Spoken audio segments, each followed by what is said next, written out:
You are looking at Julian's pronunciation guide, where we look at how to pronounce better some of the most mispronounced words in the world, like this other curious word. But how do you say what you're looking for today?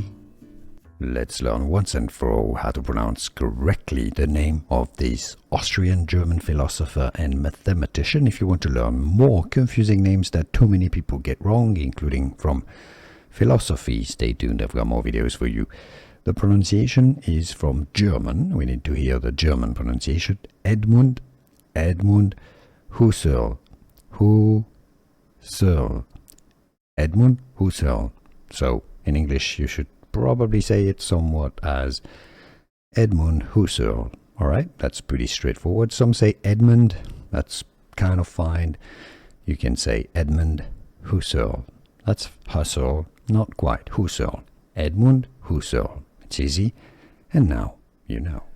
Here are more videos on how to pronounce more confusing words and names too many mispronounced. Like this video if you found it useful. I appreciate your support. I'll see you soon, and thanks for watching.